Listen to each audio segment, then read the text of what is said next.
Smita's creative कॉर्नरमध्ये तुमचं मनापासून स्वागत। आज आपण एका वेगळ्याच विषयावर बोलणार आहोत। तर आता दिवाळी येते आणि कार्तिक महिना सुरू आहे। तर कार्तिक महिन्यामध्ये अशी एक उपासना आहे की जिची आतापर्यंत फारशी चर्चा झालेली नाही किंवा कोणी ती उपासना उघडपणे बोललेलं नाहीये। तर अशा एका गुप्त उपासनेसंबंधी मी तुम्हाला माहिती देणार आहे। अगोदर हे सांगते की तिचा उपयोग काय होतो। तर ती ज्यावेळेला तुम्ही उपासना सुरू करता ती शुक्रवारी सुरू करायची। कोणत्याही शुक्रवारी तुम्ही सुरू करू शकता आणि धनत्रयोदशीच्या दिवशी जास्त वेळ ती तुम्ही करायची आहे। अगदी सोपी आहे।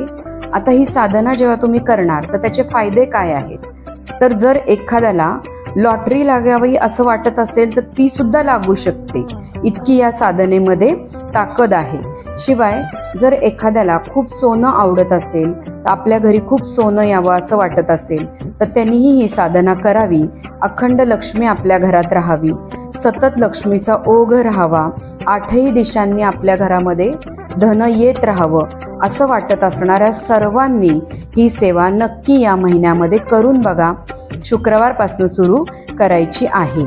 तर ही साधना आहे कोणती, तर त्याच्या अगोदर मी तुम्हाला एक ओळीमध्येच माहिती देते की बघा, आपण काय करतो, पैसे हवे असतील किंवा पैशाच्या संदर्भामध्ये कुठलीही अडचण आली तर आपण महालक्ष्मी विष्णूची पूजा करतो। आता माहिती झाल्यामुळे थोडंसं आपण कुबेराचं पण करायला लागलेलो आहे। पण तुम्हाला हे माहिती आहे का की कुबेर आणि लक्ष्मी यांना सुद्धा कधीतरी पैशाचा प्रॉब्लेम येऊ शकतो आणि येतो। मग त्यावेळेला हे कोणाकडे जात असतील पैसे घ्यायला? पडलाय का हा प्रश्न कधी तुम्हाला?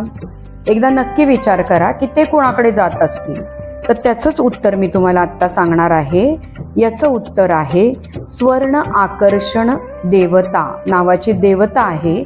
या देवतेनी लक्ष्मी आणि कुबेर यांना कायम हे वरदान दिलेलं आहे आणि त्यामुळे कधी जरी श्री महालक्ष्मी आणि कुबेर यांना पैशाची गरज भासली, सोन्याची गरज भासली, तर हे स्वर्ण आकर्षण देवता जे आहे ते यांची गरज पूर्ण करतात। मग हे स्वर्ण आकर्षण देवता आहे तरी कोण, तर श्री शंकरांनी महादेवांचा जो 5वा अवतार आहे तो स्वर्ण आकर्षण भैरव देवतेचा आहे। त्यांनी हा अवतार धारण केला आणि त्यांची धनत्रयोदशीच्या दिवशी जे कोणी मनापासून पूजा करतील त्यांच्याही घरामध्ये सोनं आणि पैसे याला कधीही कमतरता भासणार नाही। तर ही जी स्वर्ण आकर्षण देवता आहे अतिशय दिसायला उग्र आहे, भीतीदायक आहे, पण तरीही याची ज्यावेळेला तुम्ही साधना सुरू करता त्यावेळेला तुम्हाला त्याचा रिझल्ट आल्याशिवाय राहत नाही। तुम्ही 11 दिवसाची स्वर्ण भैरव साधना करू शकता, 21 दिवसाची स्वर्ण भैरव साधना करू शकता किंवा 43 दिवसाची स्वर्ण भैरव साधना करू शकता। पैशाशी संबंधित जेवढे पण काही अडचण असतील त्या अडचणी तुम्हाला तेवढ्या कालावधीमध्ये कमी झालेल्या दिसतील। तर याचे फोटोही मी तुम्हाला दाखवणार आहे की स्वर्ण आकर्षण देवता म्हणजे कोणती, त्यांचे फोटो कसे आहेत। लक्ष्मी आणि कुबेर त्यांच्या समोर बसलेले आहेत गुडघ्यावरती आणि ते त्या दोघांनाही सुवर्ण नाणी देत आहेत। इतकी देत आहेत की त्यांच्या 4ही हातांनी ते त्यांना सोन्याची नाणी देत आहेत आणि कुबेर आणि महालक्ष्मी ती नाणी घेत आहेत। अशा पद्धतीचा हा फोटो आहे। तुम्ही गुगलवर जरी सर्च केलं स्वर्ण आकर्षण देवता तर तुम्हाला हा फोटो मिळेल।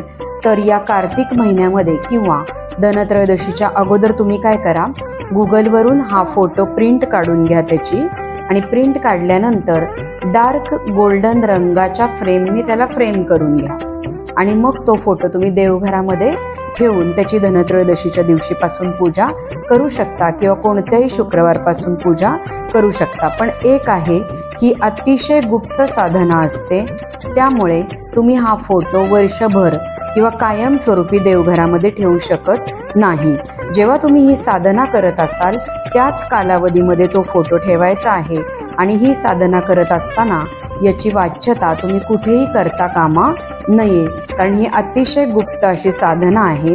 तर काय करायचं आहे, फोटोज ठेवायचा, त्याच्यासमोर 11 तुपाचे दिवे लावायचे आहेत। कणकेचे केले तरी चालतील किंवा मातीच्या पणत्या लावल्या तरी चालतील। ज्यांना 11 शक्य नाही त्यांनी किमान एक तरी दिवा लावा।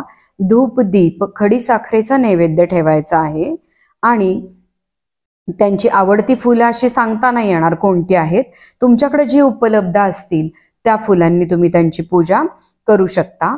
त्यानंतर स्वर्ण आकर्षण भैरव स्तोत्र आणि स्वर्ण आकर्षण भैरव मंत्र हे तुम्ही म्हणून पूजेची संपन्नता करू शकता. तर हे दोन्हीची लिंक मी तुम्हाला पाठवण्याचा प्रयत्न करते डिस्क्रिप्शन बॉक्समध्ये, पण समजा नाही झालं तर तुम्ही गुगलवरती सर्च करू शकता स्वर्ण आकर्षण भैरव स्तोत्र आणि स्वर्ण आकर्षण भैरव मंत्र.